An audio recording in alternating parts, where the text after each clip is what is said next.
Hello everyone, welcome back to the channel. एक बार फिर से हम आ गए हैं आपके लिए एक बहुत ही बेहतरीन और हेल्पफुल वीडियो लेकर।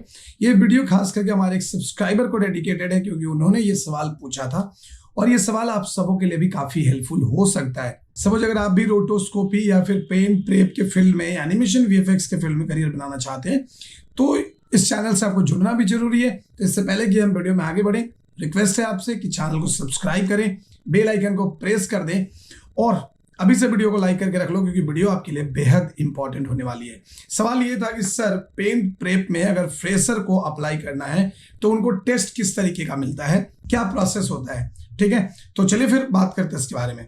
देखो, जब भी आप पेन प्रेप के लिए या रोटोस्कोपी के लिए अगर आप अप्लाई करते हो जॉब, तो इसकी प्रोसीजर क्या है पहले आप उसको समझ लीजिए। कहीं पे भी आप ओपनिंग निकला, आपने उस पर अप्लाई करा।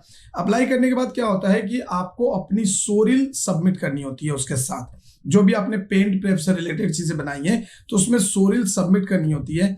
और अगर आपने सोरिल सबमिट नहीं किया, अगर आपने विदाउट सोरिल अप्लाई कर दिया तो आपका जो शॉर्टलिस्टेड होने वाला चीज है, शॉर्टलिस्टिंग में आपका नाम नहीं आएगा, वो वहीं से रेज्यूमे जो है आपका रिजेक्ट कर दिया जाएगा। अगर आपकी सोरिल डाली हुई है आपने, लेकिन सोरिल भी है तो उसमें बहुत बेसिक सोरिल आपने डाल रखा है, यानी कि एकदम स्टैटिक शॉट पे आपने काम किया हुआ है।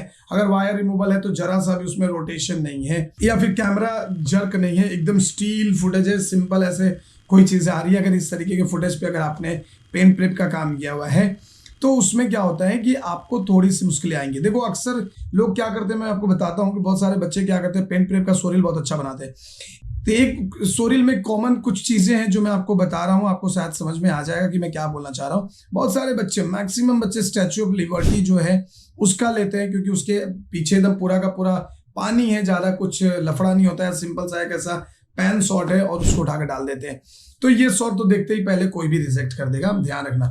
फिर हमने देखा है पेन प्रेप में कि एक बाहुबली फिल्म की एक सीन है जहां पे आई थिंक बल्लाल देव के यहाँ पे कुछ कटआउटा रहता है, उसको रिमूव कर देते हैं। और ऐसे कई सारे ट्यूटोरियल है जिसको देखकर वो लोग कर देते हैं और करने के बाद वो पेन प्रेप के लिए अप्लाई कर देते हैं। तो भाई, अगर आप ट्यूटोरियल देख रहे हो तो आप ये भी समझ के रखो कि जो चेक करने बैठा है वो तो यार कितने लोगों का काम देख चुका है ना, तो उससे समझ में आ जाता है कि यार बंदे किस तरीके के सोरिल सबमिट कर रहे हैं।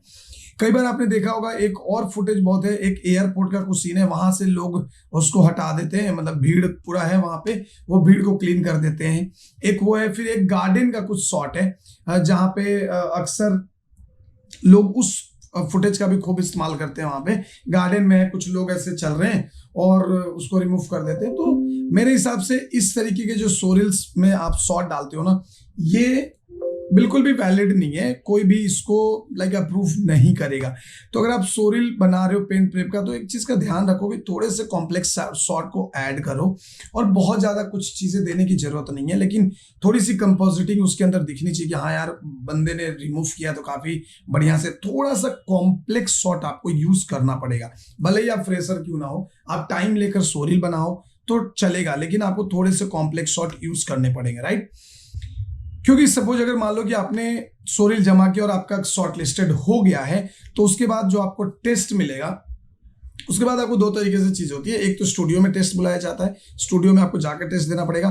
कभी कभी वो लोग क्या करते हैं कि अपने जो कैंडिडेट को वो लोग मेल कर देते हैं और टाइम दे देते हैं कि भाई 8 घंटे 10 घंटे का टाइमिंग है, आप इस शॉट को हमें कंप्लीट करके वापस भेजो। बहुत बार लोग उसको सोचते हैं कि जब से मैंने स्टार्ट करा वहां से 8 घंटे काउंट होगा, तो ऐसा नहीं है। 8 घंटा तब से काउंट होगा जब से आपको मेल आया है, मेल जिस वक्त आपको रिसीव हो गया है उस वक्त से 8 घंटा वो काउंट होना शुरू हो जाता है। तो 7 घंटे 8 घंटे की टाइमिंग दे देते हैं लोग और उसके ऊपर आपको वो शॉट कंप्लीट करके देना होता है। अब मैं आपको बता दूं एक चीज कि पेन प्रेप के लिए जो आपके पास शॉट आएगा वो बहुत ज्यादा डिफिकल्ट नहीं आएगा, लेकिन याद रखना कि वो यूट्यूब का या फिर pixel.com से लिया हुआ शॉट भी नहीं होगा, वो फिल्म का कोई क्लिप होगा।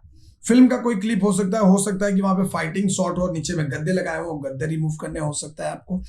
हो सकता है कि आपको बोल दिया गया, हालांकि बहुत नॉर्मल शॉट्स ही देते हैं वो लोग, ज्यादा कॉम्प्लिकेटेड नहीं देंगे। ऐसा नहीं देंगे कि आपको पूरा का पूरा भीड़ हटाना है, आपको वो ये नहीं देंगे कि भाई एकदम कॉम्प्लेक्स वाला पूरा एकदम चीजें हैं, जैसे एकदम यहाँ पे सीटी है, वहां पे एक बंदा है, वैसी कुछ नहीं देते। बहुत ही सिंपल सा एक शॉट होता है। हो सकता है कि कुछ जो ब्लेमिशेस होते हैं उसको रिमूव करने के लिए आपको दे दे फेस से। हो सकता है कि वायर जो लपेटा हुआ होता है, जब कि जब आपने देखा होगा ऐसा फाइटिंग के टाइम ऐसे ऐसे रोल करके चीजें गिरती हैं, तो इस तरीके के जो शॉट्स होंगे हो सकता है वो हटाने के लिए आपको दे दें। तो बेसिक सी चीजें आपको रहेंगी। तो कभी कभी जो हार्नेस लगा होता है उसका वो चीज रह जाता है, तो वो सारी चीजें आपको हटाने के लिए वो देंगे, लेकिन बहुत बेसिक सा चीज देंगे। कभी कभी ऐसा भी दे सकते हैं कि कोई कार है, कार पे कोई स्क्रैच है, उसको आपको एकदम ठीक ठाक करना है। ऐसे में आप ज्यादा पकड़े जाओगे, क्योंकि आपको वहां पे जो फ्लिकर नहीं होनी चाहिए, जो भी आप पेंट करोगे वो फ्लिकर नहीं होना चाहिए। तो इस तरीके के शॉट्स आपको दिए जाएंगे जो कि आप आसानी से कर सकते हो, लेकिन हाँ आपको टेक्निकली स्ट्रांग होना होगा, क्योंकि जब हम ट्यूटोरियल देखकर कोई शोरील बनाते हैं या कोई शॉट्स पे काम करते हैं और जब आपको प्रैक्टिकल शॉट मिलेगा तो दोनों में बहुत डिफरेंस होगा। कभी कभी तो आपको ये समझ में नहीं आएगा कि यार ये कौन सी फाइल उन्होंने दे दी, अब उस फाइल को हमें कैसे ठीक करना है। तो ये सारी चीजें आपको ध्यान में रखना है अगर आप पेंट प्रेप के लिए तैयारी कर रहे हो। तो पेंट प्रेप में आपको आराम से काम मिल जाएगा, लेकिन आपने देखा होगा अक्सर जो मैंने बोला कि उस तरीके के ही शॉट्स ज्यादातर बच्चे यूज करते हैं। आधे से ज्यादा ट्यूटोरियल से उठाया हुआ शॉट्स होता है। कभी कभी वो ट्यूटोरियल वाले नीचे में दे भी देते हैं, तो उसी को उठाकर वो कर देते हैं। तो ये प्रॉब्लम आपको फेस करनी पड़ सकती है। तो अगर आप पेंट प्रेप में जा रहे हो तो इन बातों का आप ध्यान रखना। और जो टेस्ट दिया जाता है वो ज्यादा कॉम्प्लिकेटेड नहीं होता है। जब आप टेस्ट सबमिट करोगे तो उसके बाद वो देखेगा कि हाँ भाई ये कैसा काम किया। अगर उसको लगा कि यार ये तो एकदम एक्स्ट्रा ऑर्डिनरी काम किया है, तो हो सकता है कि वो आपको एक्सप्लेनेशन के लिए जूम कॉल या जीमीट कॉल पे आपसे कांटेक्ट करे और बताए कि आपने कैसे किया है, वो पूछ सकता है वो। और अगर वो उसको जरूरत नहीं लगा तो वो सीधा आपको फिर आपके पास कॉल आ जाएगा, ऑफर लेटर आ जाएगी, and then you will join job. So ये बेसिकली प्रोसेस है, खास करके पेंट प्रेप या रोटोस्कोपी वगैरह के अगर आप टेस्ट दे रहे हो तो उसके लिए।